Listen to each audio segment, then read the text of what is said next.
Hi, Shannon Waller here, and welcome to the Team Success Podcast.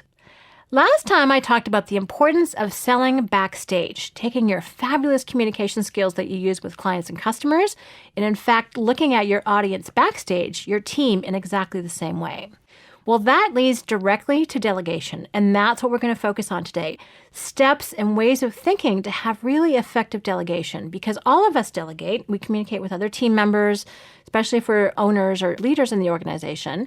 And even if we're not, we have to work really, really well with other people. But delegation often goes wrong. We don't delegate enough sometimes, and then when we do, it's not always effective. So here are some ways of thinking about things and some strategies, some little formula for you, practical steps about what to do to have effective delegation.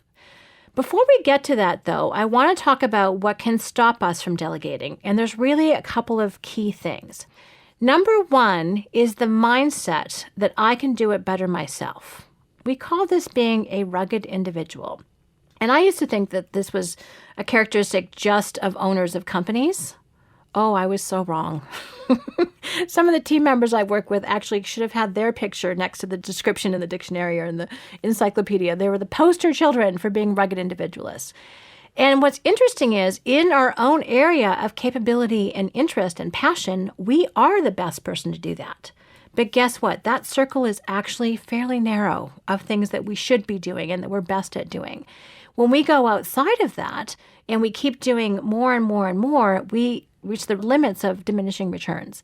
We put in more and more time and effort, and after all, time is finite. We all have the same amount, 24 hours in a day. And when we reach that limit, there's only so much we can do. So we have to be able to go beyond our own thinking. And by the way, a lot of us are trained that we can do it better ourselves. And if we can't, we just apply our intellect, we apply our will, and we just get better. Well, I want to suggest that there's a better way. When you focus on what you love to do and are best at, and then you really develop the communication skills and delegation skills to partner up with people who love to do everything you don't, your productivity, your impact, frankly, your scalability goes up dramatically. One of the concepts we talk about at Strategic Coach a lot is growing 10 times. And if you think about that, you cannot grow 10 times by yourself. By definition, you have to be able to work with other people and engage other people in your vision and work with other people and their talents to be able to get that done. So rugged individualism really is a way of staying small, and that can happen within your role in a company. It can happen within the company itself. It stays small if everyone in there is simply a rugged individualist and insists on that they can do it better themselves. The motto needs to be, the perspective shift needs to be, we can do it better together. And that's one of the things I've really found is the more I get very clear and specific about the things I love to do and I'm passionate about, like talking to you, the more narrowly I focus, the easier it becomes, the faster I get it done, the less stress is involved, and the more I partner up with people who do all of the multitude of things I can't or frankly should not do, because when I do them, bad things happen, then it moves much faster. We think often that involving other people will slow things down. It doesn't. It actually really speeds things up. So that whole ability to shift to we can do it better together, that all of a sudden opens up the door, first of all, to get out of your own ego and into what we call unique ability teamwork.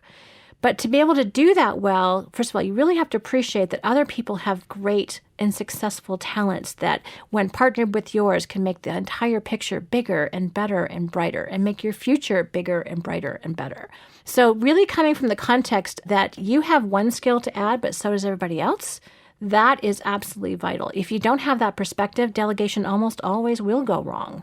Why? Because you're not appreciating, you're not giving value to other people's talents. So I think really that mindset is really important. Now, for what we call unique ability teamwork to really actually work, that's the work part of teamwork, you need a couple things to be true. You need to be really clear on the results. If you're not clear on what it looks like when it's done and done well for yourself, you certainly cannot communicate it to other people. So really being aware of what the result is, being able to paint that picture, allow other people to help color it in as well, make sure you've got the borders around it, that is really important. And then sometimes it's really important to be very clear on the process. What are the necessary steps?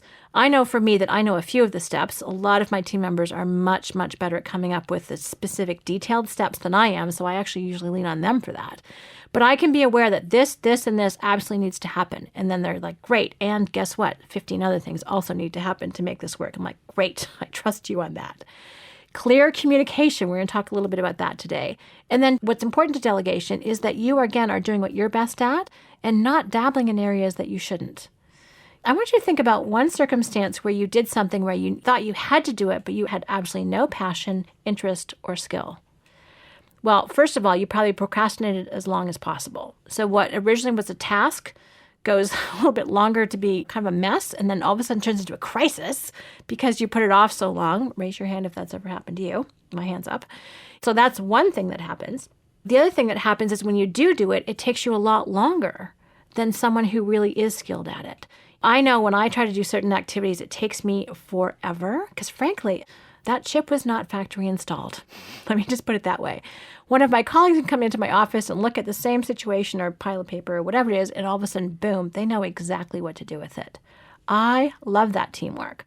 Now, if I thought I could do it better myself and I just took the brute force method and I just powered through, good luck with that. I would never actually grow my strengths. I would stay mired in my weaknesses, so this is not my commitment, nor is it most efficient for the company. So the first thing to do for effective delegation is actually to really appreciate your own talents and how important they are, not just your intellect. We're smart people. We can learn a lot of stuff, but what are you compelled to do? Where do you have new insights into things? Where do you get excited? Where does your momentum and energy pull you? That's how you can create the most value. And when you appreciate that about yourself, you can then start to appreciate that about other people. That actually is the first step of delegation, is to have that mindset. If you don't, I guarantee anyone you're talking with will not feel valued, will not feel appreciated, will not feel that their contribution is important. So that's why that actually is the very first step towards effective delegation. Now, one of the other things that we've discovered, because I work with a lot of entrepreneurs, a lot of team leaders, and they don't always do these things, which is why I made the following list. So this is experience that I've had before. Number one is to make sure that when you are delegating, you delegate to the right person. One of the things I've learned is I need to delegate to someone who's not exactly like me. I need to delegate to someone who actually has very complementary talents. Now, if I'm being a rugged individual, I think everyone is just like me, only not as good. Not a really great perspective to have. So delegating to the right person means that you are actually being very conscious and intentional about choosing the person with the right skills, the right capabilities, and frankly, the right engagement level. Are they motivated? Do they care about doing this particular activity? So you really want to base your decision on talent, not convenience, not to the nearest warm body who's just outside your office, because that happens a lot. We call this scattershot delegation, where you just talk to the nearest person. You go, hey, this needs to happen. And then if you're like some people I know, you actually forget to whom you've delegated. And then this idea pops up again later the day or tomorrow. And you ask another random person. And then guess what? 2 people are doing it. And then especially if it's a client that's being called, the client gets called twice and your company does not look like the right hand is talking to the left hand, which it's not because of this. So convenience is not the most important thing for delegation. So make sure you base it on talent.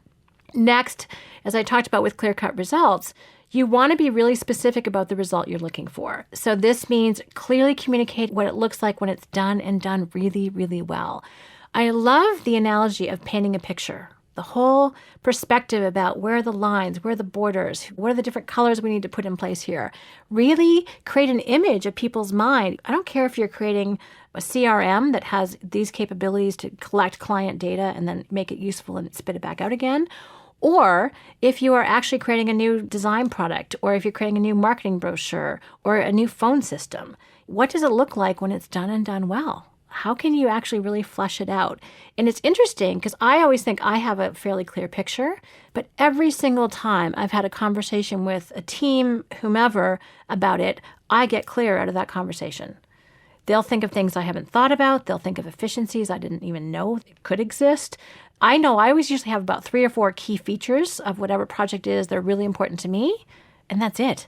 and other people fill in all the nuances and all the shading. I'm like, oh, this is so much better. We call it collective intelligence at Strategic Coach. I love collective intelligence. I certainly have some intelligence to contribute to that, but I don't have the whole picture. And it's kind of arrogant if I thought that I did. I can have my own picture about my own little tiny little domain, but when it gets into a more complex project, as most impactful things are, then I actually need to really open that up and not just be that rugged individual.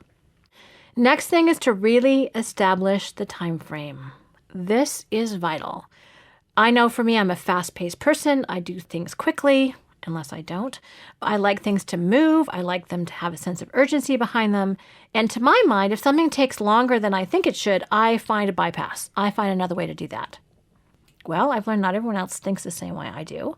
And the other thing I've learned is that some people will persevere way longer than I would, and they can invest what I thought might be a 20-minute Google search or a 20-minute phone call with someone. They'll spend weeks. I'm like, oh no, I just wasted your time. So part of it is, training your team to ask how long things should take is absolutely vital, but establish a time frame. I'm really clear. If this takes longer than a couple hours, I don't think it's worthwhile continuing. See what we can dig out or find in that time frame, and then we'll decide how to proceed. And making sure that you respect that and that other people do too is really important. So setting the realistic time frame, the date or the time by which the project or action needs to be completed. And I'm a huge fan of shorter actions, smaller actions and shorter time frames. If you want to keep things moving, don't set a month-long target. Say, okay, what can we get done by next Wednesday? That actually creates small actions that build momentum. I think that's a much more powerful way to get the result. And the second last step to really effective delegation is to really be clear about the team's level of authority. You want to determine that and communicate that to them. How much authority and leeway do they actually have? Can they spend money? Can they make decisions? At which point will you go, yes, you can keep doing this, or no, you won't? At what point will you get upset? Is often a really good way to measure that. I love some of the hospitality examples I've heard of where if it's a Ritz-Carlton, the Four Seasons, everyone from the housekeeping staff on up has a budget. Disney cast members have a budget for what they can do to go and make someone really happy and to create that experience for someone. If it's replacing a teddy bear or fixing something or giving someone a gift certificate because something went wrong in their experience, that's huge. You're actually empowering your team then to use their own best judgment. You're encouraging best judgment, by the way, when you're doing this. You're not handing people cash to spend frivolously. What you're doing is you are actually empowering people to use their own best judgment, and you celebrate when that's been done really, really well. So let people know how much authority they have. Now, one little point about this that I found to be really important. When it's something you've done before, or it's a known track that people can run on, it's something your company's done before, it's a result you've worked on before, it can be really easy to say, okay, just do this, make sure this result happens. Now, it's really challenging to do that when you've never done it before yourself. So I know that I work with certainly the key principals in our company, and lots of times I have a ton of authority, a ton of leeway. Whatever I do with it is fine, full delegation. Other times when it's so brand new, no one knows what they're doing yet, we're back to taking baby steps. Now, again, if my ego was in the way, I could be like, how come I don't have full authority? How come I can't just do what I want? Have I been demoted? That thinking goes through people's heads a lot, by the way.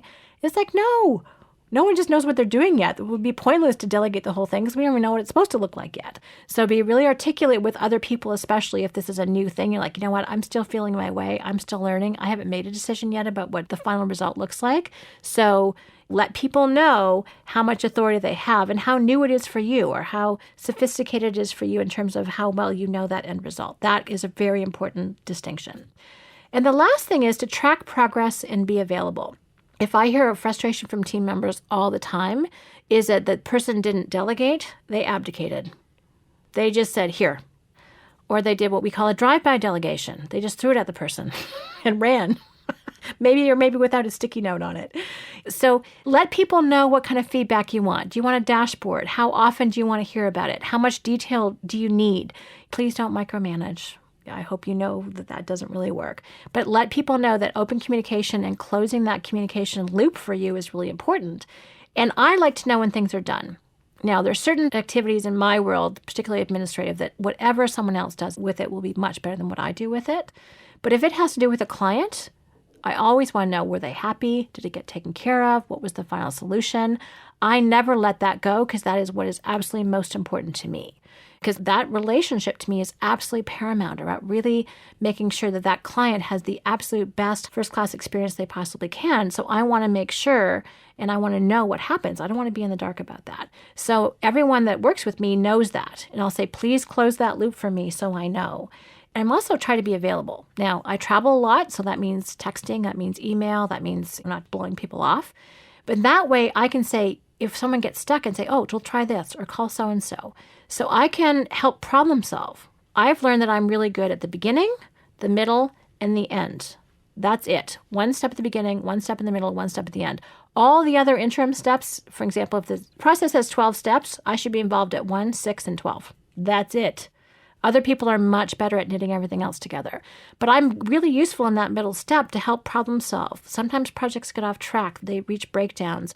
They get roadblocks. And I'm really good at actually coming up with alternatives. I may come up with 5 ideas, only one of which is actually practical. I don't actually need to know which one, I've learned. But that can help the team get going again to help everyone get to that end result. Being available for that means that you're delegating and staying in communication. You don't have to micromanage the whole thing, but you can help keep it on track. So let people know what kind of a project it is, whether or not it's actually one that needs your regular check-ins pretty frequently, or if it's something that they have full authority with, or if it's like me, something where you just need to know the end result and what happened, that the person was happy or not. So just to reiterate those 5 things, delegate to the right person, specify the result that you want, be really clear about that, establish the time frame. Is this 2 hours or 2 weeks? Let people know how long they need to invest in that. Determine the team's level of authority and responsibility. And finally, track progress and be available. If you do these 5 things, you will dramatically enhance and improve and take your delegation to the next level. And I have to tell you, as a team leader, as someone who is responsible for helping to grow the company and make sure that your team is well taken care of, team members really appreciate when you do delegate this way. These are the questions they have. This is what they need to know in order to be successful. This is actually how you're protecting and taking care of your team. So doing these 5 things can really make a massive difference to your team being able to take fast, immediate action to make sure your results are happening when and the way that you want them to. So I hope you've really enjoyed this conversation about delegation and got a few tips or enhancements for your own delegation skills and capabilities. And I just want to say how much I appreciate the fact that you are someone who in a company is willing to immerse yourself in this conversation. Not everyone is a good delegator. Not everyone is willing to increase and improve their delegation skills. So the fact that you're a learner and you're going to take your own skills to the next level makes everyone's teamwork and experience of working with you that much better. So again, thanks for listening. And as always, here's to your team's success.